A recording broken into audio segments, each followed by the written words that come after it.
Baiklah. Bismillahirrahmanirrahim. Assalamualaikum warahmatullahi wabarakatuh. Pada Ini ada sedikit pembahasan tentang perkembangan daulah Islam perkembangan dakwah Islam selama masa pemerintahan Daulah Umayyah. Nah, ini saya akan menjelaskan secara sedikit saja karena di video sebelumnya atau di audio sebelumnya sudah saya jelaskan secara panjang lebar. Nah, mulai dari latar belakang berdirinya Daulah Umayyah. Nah, latar belakang berdirinya Daulah Umayyah ini dimulai sejak Muawiyah bin Abi Sufyan diangkat menjadi gubernur pada masa pemerintahan Khalifah Umar bin Khattab dan juga Utsman bin Affan, yang kemudian dia dicopot dari jabatan gubernur Syam pada masa pemerintahan Khalifah Ali bin Abi Thalib, yang itu akhirnya menyebabkan rasa tidak suka Muawiyah bin Abi Sufyan dan membangkitkan ambisinya untuk menjadi khalifah, sehingga dia menggugat pemerintahan dari Khalifah Ali bin Abi Thalib. Ya, ini menimbulkan berakhir pada peristiwa Perang Siffin yang terjadi pada tahun 37 Hijriah sampai 657 Masehi. Nah, pada Perang Siffin ini eh, awal mulanya pasukan dari Ali bin Abi Thalib ini sudah hampir menang, namun pasukan Muawiyah bin Abi Sufyan mengangkat Al-Quran yang dengan itu mereka meminta untuk melakukan perjanjian damai. Nah, perjanjian damai itu dinamakan dengan peristiwa tahkim atau arbitrase yang terjadi di Daumatul Jandal. Pada peristiwa tahkim ini eh, mengakibatkan terpecahnya golongan Ali bin Abi Thalib menjadi kaum Syiah, yaitu kaum yang tetap setia pada pemerintahan Ali bin Abi Thalib, dan kaum Khawarij, yaitu kaum yang merasa kecewa terhadap terhadap keputusan dari Khalifah Ali bin Abi Thalib, dan mereka menyatakan keluar dari pasukan Ali bin Abi Thalib. Nah, apa yang terjadi pada peristiwa tahkim ini? Jadi pada peristiwa tahkim ini Khalifah Ali bin Abi Thalib diwakili oleh Abu Musa al-Ash'ari dan Muawiyah bin Abi Sufyan diwakili oleh Amru bin As. Nah, pada awalnya mereka sepakat untuk sama-sama meletakkan jabatan kekhalifahan, kemudian melakukan musyawarah untuk mengangkat siapa yang berhak untuk menjadi khalifah. Namun pada nyatanya setelah Abu Musa al-Ash'ari meletakkan jabatan kekhalifahan dari Ali bin Abi Thalib, selanjutnya Amr bin As menyatakan bahwa eh, karena hanya ada satu khalifah yang tersisa, maka dengan ini resmilah Muawiyah bin Abi Sufyan sebagai khalifah umat Islam. Nah, ini yang akhirnya menimbulkan kekecewaan dari pihak Ali bin Abi Thalib. Nah, kekecewaan dari kaum Khawarij ini mengakibatkan mereka membenci Ali dan juga membenci Muawiyah bin Abi Sufyan, sehingga mereka berniat untuk membunuh keduanya. Namun yang berhasil mereka bunuh hanya Ali bin Abi Thalib, sedangkan Muawiyah bin Abi Sufyan berhasil lolos dari peristiwa pembunuhan tersebut. Nah, setelah Ali bin Abi Thalib meninggal, wafat, maka para sahabat senior di Madinah mengangkat Hasan bin Ali untuk menjadi khalifah. Namun karena tidak tahan atau miris dengan keadaan umat Islam yang terpecah belah, Hasan bin Ali kemudian menyerahkan kekuasaan atau pemerintahan secara utuh kepada Muawiyah bin Abi Sufyan, yang ini dinamakan dengan peristiwa Amul Jamaah. Peristiwa Amul Jamaah ini terjadi pada tahun 41 Hijriah atau 661 Masehi. Nah, dengan ini resmilah berdirinya Daulah Umayyah. Nah, apa saja ada beberapa perubahan yang signifikan yang terjadi pada masa pemerintahan Daulah Umayyah ini. Yang pertama yaitu dari sistem pemerintahannya. Di sistem pemerintahannya itu mereka yang pada awalnya pemerintahan bersifat demokrasi kemudian berubah menjadi monarki hereditis, yaitu peralihan kekuasaan berdasarkan pada garis keturunan. Kemudian juga Muawiyah bin Abi Sufyan memindahkan ibu kota pemerintahan dari Madinah ke Damaskus. Hal ini dilakukan karena pertimbangan bahwa basis kekuatan Muawiyah bin Abi Sufyan ada di Damaskus karena dia sudah lama menjabat sebagai gubernur Syam. Selain itu juga Damaskus terletak jauh dari basis kekuatan sahabat senior dan juga kaum Khawarij dan juga Syiah. Kemudian ada 14 orang khalifah yang menjabat selama kurun waktu 90 tahun pemerintahan Daulah Umayyah. Yang pertama ada Muawiyah bin Abi Sufyan, kemudian Yazid bin Muawiyah, Muawiyah bin Yazid, Marwan bin Hakam, Abdul Malik bin Marwan, Walid bin Abdul Malik, Sulaiman bin Abdul Malik, Umar bin Abdul Aziz, Yazid bin Abdul Malik, Hisham bin Abdul Malik, Walid bin Yazid, Yazid bin Walid, Ibrahim bin Walid, dan Marwan bin Muhammad. Di antara 14 khalifah ini, hampir keseluruhannya merupakan keturunan dari Daulah Umayyah, kecuali Khalifah Umar bin Abdul Aziz. Nah, jadi Khalifah Umar bin Abdul Aziz ini bukan merupakan keturunan dari Daulah Umayyah, tapi dia merupakan menantu dari Khalifah Sulaiman bin Abdul Malik. Selanjutnya, ada kebijakan para khalifah. Nah, di kebijakan para khalifah ini saya hanya mengambil beberapa orang khalifah yang menurut saya berperan penting terhadap perkembangan Islam pada masa Daulah Umayyah. Yang pertama tentu ada Muawiyah bin Abi Sufyan. Nah, Muawiyah bin Abi Sufyan ini memerintah dari tahun 41 sampai 60 Hijriah atau 661 sampai 680 Masehi. Apa saja yang dilakukan oleh Muawiyah bin Abi Sufyan? Yang pertama, mengubah sistem pemerintahan dari demokratis ke monarki hereditis. Yang kedua, memindahkan pusat pemerintahan dari Madinah ke Damaskus, yang kemudian juga mendirikan kantor pos dan mendirikan kantor pencetakan mata uang. Walaupun mereka masih mencetak mata uang eh, Romawi dan juga Persia, belum mengeluarkan mata uang sendiri. Selanjutnya, Muawiyah juga mengatur administrasi negara dengan membentuk beberapa kesekretariatan dan juga beberapa departemen yang nanti akan dibahas. Selanjutnya ada Khalifah Marwan bin Hakam. Khalifah Marwan bin Hakam ini melakukan perluasan wilayah hingga ke Mesir, Palestina, Hijaz, dan Irak. Selanjutnya ada Khalifah Abdul Malik bin Marwan yang memerintah dari tahun 66 sampai 86 Hijriah atau 685 sampai 705 Masehi. Nah, kalau yang menjadi pelopor dari khalifah menjadi pelopor pemerintahan Daulah Umayyah itu adalah Muawiyah bin Abi Sufyan, maka Abdul Malik bin Marwan ini disebut dengan pelopor yang kedua karena begitu banyaknya jasa-jasa yang dilakukan oleh Khalifah Abdul Malik bin Marwan ini demi kemajuan di Daulah Umayyah saat itu.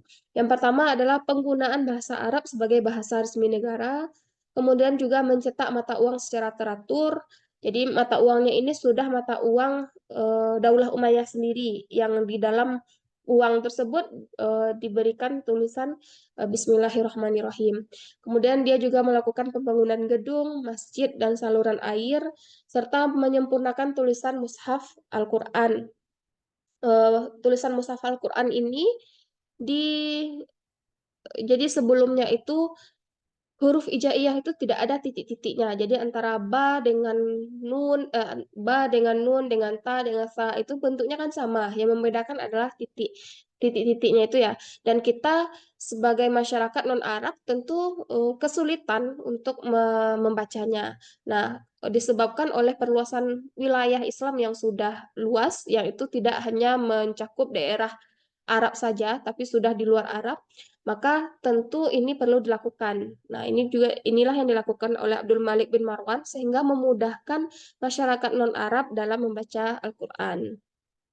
Selanjutnya ada Khalifah Walid bin Abdul Malik yang memerintah dari tahun 86 sampai 97 Hijriah atau setara dengan tahun 705 sampai 715 Masehi. Nah, pada masa pemerintahan Khalifah Walid bin Abdul Malik inilah terjadi penaklukan Spanyol yang dipimpin oleh Tariq bin Ziyad, nah, yang melewati Selat Gibraltar gitu ya. Kemudian juga dilakukan pembangunan gedung, pabrik, jalan, dan sumur. Kemudian juga membangun Masjid Al-Amawi di Damaskus, serta memperluas Masjid Nabawi dan juga Dome of the Rock yang berada di kawasan Masjidil Aqsa di Palestina. Kemudian dia juga membangun rumah sakit bagi penderita kusta di Damaskus, serta juga menyantuni fakir miskin, yatim piatu, serta penderita cacat. Selanjutnya ada Khalifah Umar bin Abdul Aziz. Nah, Khalifah Umar bin Abdul Aziz ini disebut sebagai Khamisul Khulafa Rasyidin atau Khalifah Rasyidin yang kelima. Kenapa disebut seperti ini? Ini adalah gelar ya. Gelar karena dalam menerbitkan kebijakan, dalam menetapkan kebijakan, Khalifah Umar bin Abdul Aziz ini sangat berpegang pada syariat Islam sesuai dengan apa yang dilakukan oleh para Khulafaur Rasyidin. Nah, Umar bin Abdul Aziz ini memerintah hanya selama 2 tahun, namun selama 2 tahun, 2 sampai 3 tahun ya, namun selama masa pemerintahannya ini umat Islam mencapai kestabilan dalam berbagai bidang dan juga kemakmuran serta kehidupan yang damai di dalam masyarakat. Nah, beberapa hal yang dilakukan oleh Khalifah Umar bin Abdul Aziz adalah memerintahkan pengumpulan hadis karena hadis ini sudah banyak pada saat itu berkembang hadis-hadis palsu. Nah, ini ditakutkan nanti kalau hadis tidak dibukukan, maka hadis palsu lah yang akan banyak tersebar di kalangan masyarakat. Kemudian mengadakan perdamaian antara Amamiyah, Syiah, dan Khawarij, menaikkan gaji gubernur, meratakan kemakmuran dengan memberikan santunan kepada fakir miskin, memperbarui dinas pos, menyamakan kedudukan masyarakat Arab dan non-Arab, mengurangi pajak, dan menghentikan pembayaran jizyah bagi Muslim yang baru masuk Islam. Selanjutnya ada Khalifah Hisham bin Abdul Malik yang memerintah dari tahun 105 sampai 125 Hijriah atau 724 sampai 743 Masehi. Nah, ada dua khalifah setelah Khalifah Umar bin Abdul Aziz dan sebelum Khalifah Hisham bin Abdul Malik ini, yang itu merupakan khalifah yang tidak cakap, yang lebih mencintai kehidupan dunia dan tidak memahami fungsinya sebagai seorang khalifah. Jadi sebenarnya pemerintahan Hisham bin Abdul Malik ini bagus karena dia sangat mencintai kesenian, sastra, serta ilmu pengetahuan sehingga mendukung dalam perkembangan ketiga bidang tersebut. Namun karena apa? Karena kemunduran yang dilakukan oleh khalifah-khalifah sebelumnya, sehingga apa yang dilakukannya itu seakan belum mampu mengembalikan keadaan umat Islam ke keadaan yang stabil seperti pada masa pemerintahan Khalifah Umar bin Abdul Aziz. Selanjutnya, uh, perkembangan dalam bidang politik pada masa pemerintahan Daulah Umayyah, yaitu dengan dibentuknya beberapa badan kesekretariatan negara. Ada Katib Al-Rosail, ada Katib Al-Kharraj, Katib Al-Jundi, Katib Asyurtah, serta Katib Al-Qudat. Katib Al-Rosail ini bertugas untuk mengurus penyelenggaraan administrasi dan surat menyurat. Katib Al-Kharraj bertugas untuk menyelenggarakan penerimaan dan pengeluaran negara. Katib Al-Jundi bertugas untuk menyelenggarakan segala hal yang berkaitan dengan ketentaraan, serta Katib Asyurtah bertugas untuk memelihara keamanan dan ketertiban umum, serta ada Katib Al-Qudat yang bertugas untuk menyelenggarakan tertib hukum melalui badan peradilan. Selanjutnya juga dibentuk beberapa departemen dalam pemerintahan, yaitu ada Dewan Ar-Rosail yang bertugas untuk mengurus surat menyurat dari dan untuk khalifah, serta ada Dewan Al-Khatim yang bertugas untuk menyalin dan meregistrasi semua keputusan khalifah untuk dikirim ke daerah. Selanjutnya ada Dewan Al-Barid, bertugas untuk melayani penyampaian informasi dari pemerintah pusat ke daerah ataupun sebaliknya. Kemudian ada Dewan Al-Kharraj yang bertugas untuk mengurusi pendapatan negara, serta ada Dewan Al-Jun yang bertugas untuk mengorganisasi militer. Selanjutnya, eh, ada satu profesi baru yang berkembang atau yang dibuat pada masa Daulah Umayyah yang sebelumnya pada masa Khulafaur Rasyidin itu tidak ada, yaitu hajib ya yang bertugas sebagai pengawal pribadi khalifah dan juga sebagai kepala istana kepala rumah tangga istana. Jadi dia mengatur segala yang ada di istana itu. Serta dia juga yang mengatur siapa yang boleh dan tidak boleh untuk menemui khalifah. Nah, profesi hajib ini ada dikarenakan trauma rasa trauma dari Khalifah Muawiyah bin Abi Sufyan terhadap percobaan pembunuhan yang dilakukan oleh kaum Khawarij sebelumnya. Kemudian di bawah Khalifah ada yang dinamakan dengan Amir, yaitu sekelas gubernur yang memerintah sebuah provinsi. Nah, seorang Amir ini didampingi oleh beberapa orang katib, kemudian juga Hajib, Sahib al-Kharraj, Sahib al-Syurtah, dan juga Qadi. Nah, ini ada beberapa kebijakan yang dalam bidang politik yang dilakukan, yang secara umum dilakukan di Daulah Umayyah. Yang pertama ada pemindahan pusat kekuasaan, kemudian memberikan penghargaan pada orang-orang yang berjasa dalam pendirian Daulah Umayyah. Mereka juga menumpas orang-orang yang tidak setuju dengan pemerintahan mereka. Kemudian membangun kekuatan militer, baik di darat dan di laut, serta kepolisian. Selanjutnya, melakukan perluasan wilayah.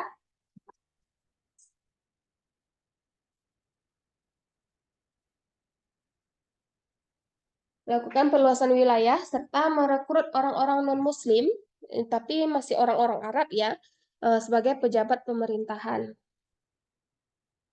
Nah, hal ini tidak dilakukan pada masa pemerintahan Umar bin Abdul Aziz, karena menurut Umar bin Abdul Aziz, seorang non-Muslim tidak boleh untuk memimpin orang-orang Muslim. Dan itu sesuai dengan ketentuan di syariat Islam. Selanjutnya, perkembangan dalam bidang sosial itu saya kelompokkan menjadi tiga. Yang pertama itu penggunaan bahasa Arab sebagai bahasa resmi negara. Kemudian juga adanya diskriminasi ya, diskriminasi dalam masyarakat karena masyarakat dikelompokkan menjadi masyarakat Arab dan non Arab. Jadi yang diutamakan dalam selama masyarakat yang diutamakan dalam pemerintahan Daulah Umayyah ini adalah masyarakat Arab. Jadi yang boleh menjabat sebagai yang boleh menjadi pejabat, menjadi tentara, menjadi polisi itu adalah orang-orang Arab, meskipun mereka adalah non-Muslim, meskipun sebagian dari mereka mungkin non-Muslim ya. Kemudian juga berkembang nilai-nilai toleransi beragama. Selanjutnya, perkembangan dalam bidang ekonomi. Nah, ada beberapa sumber pendapatan negara, di antaranya ada pajak tanah, kemudian jizyah atau pajak jiwa, ada bea cukai, UPT yang dibayarkan sesuai dengan perjanjian. Nah, UPT ini didapatkan dari wilayah-wilayah yang sudah berhasil ditaklukkan, kemudian mereka berjanji untuk memberikan UPT secara berkala kepada pemerintah pusat. Kemudian ada seperlima dari harta rampasan perang, karena sebagian dari harta rampasan perang itu digunakan untuk membayar gaji para tentara. Kemudian juga dari segi perdagangan.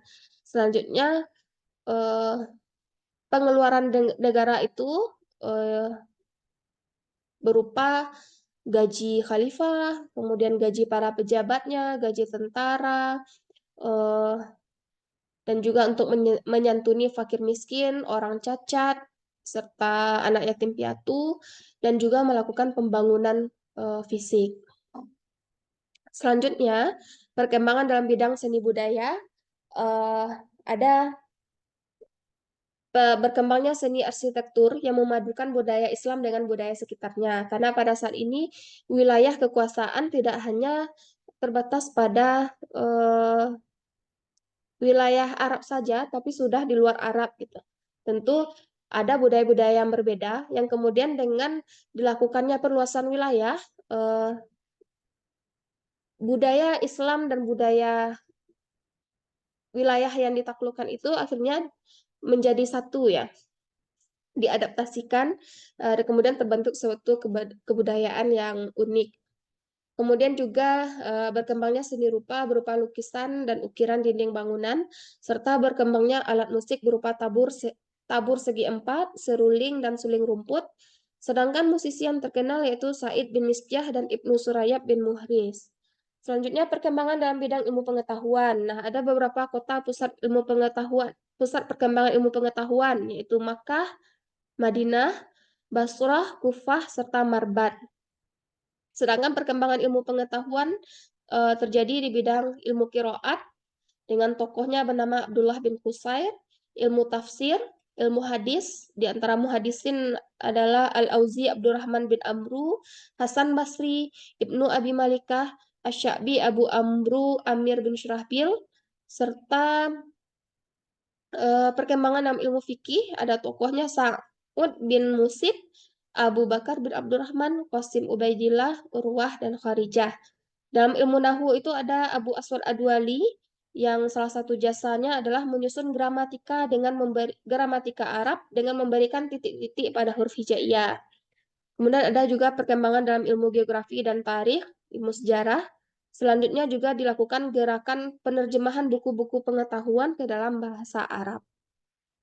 Nah, peluasan wilayah Islam itu pada masa Muawiyah bin Abi Sufyan mencapai Tunisia, Khurasan, dan Afghanistan. Pada masa Marwan bin Hakam itu mencapai Mesir, Palestina, Hijaz, dan Irak. Pada masa Abdul Malik bin Marwan itu sampai ke daerah Balkh, Bukhara, Khawarizm, Fergana, Markan, dan sebagian wilayah India. Di antaranya ada Balochistan, Sind, Punjab, dan Maltan. Kemudian pada masa pemerintahan Khalifah Walid bin Abdul Malik ada wilayah Islam sudah mencapai Aljazair, Maroko, Spanyol, yaitu daerah-daerah seperti Cordoba, Seville, Elvira, dan Toledo. Sedangkan pada masa pemerintahan Khalifah Umar bin Abdul Aziz dilakukan perluasan wilayah ke sebagian daerah Prancis. Selanjutnya ada pembangunan fisik berupa pembangunan pos-pos serta perlengkapannya, pencetakan mata uang, pembangunan jalan raya, pembangunan gedung pemerintahan, pembangunan rumah sakit, panti asuhan, masjid, serta sekolah untuk studi pemerintahan. Kemudian kemunduran Daulah Umayyah. Nah, ini ada beberapa faktor yang menyebabkan kemunduran Daulah Umayyah. Yang pertama terjadinya perebutan kekuasaan. Nah, perebutan kekuasaan ini terjadi karena sistem peralihan kekuasaan yang tidak jelas. Kemudian rendahnya akhlak para khalifah yang mengutamakan kecintaan mereka kepada dunia. Selanjutnya, khalifah memiliki kekuasaan yang absolut, yaitu tidak bisa dibantah, sehingga ini menimbulkan eh, gerakan-gerakan pemberontakan di berbagai daerah. Nah, untuk memadamkan gerakan pemberontakan ini tentu eh, dikirim pasukan dan ini membutuhkan dana yang banyak. Selanjutnya juga runtuhnya persatuan dan kesatuan negara karena perseteruan antara Arab Utara, Arab Mudoriyah, dan Arab Selatan ya atau Arab Himariah yang semakin meruncing. Kemudian juga eh, banyak di antara para khalifah Umayyah ini yang menetapkan kebijakan tidak berdasarkan pada syariat. Selanjutnya, peristiwa yang menyebabkan atau yang menandai runtuhnya Daulah Umayyah itu adalah penyerangan yang dilakukan oleh tentara Abbasiyah yang dipimpin oleh Abu Abbas As-Saffah eh, yang dalam penyerangan ini mengakibatkan khalifah terakhir Daulah Umayyah yaitu Khalifah Marwan bin Muhammad terbunuh. Nah, dengan terbunuhnya Khalifah Marwan bin Muhammad ini menandai runtuhnya Daulah eh, Umayyah di Damaskus. Oke, itu sedikit penjelasan dari saya terkait dengan perkembangan Daulah Umayyah di Damaskus. Baik, akhirul kalam. Assalamualaikum warahmatullahi wabarakatuh.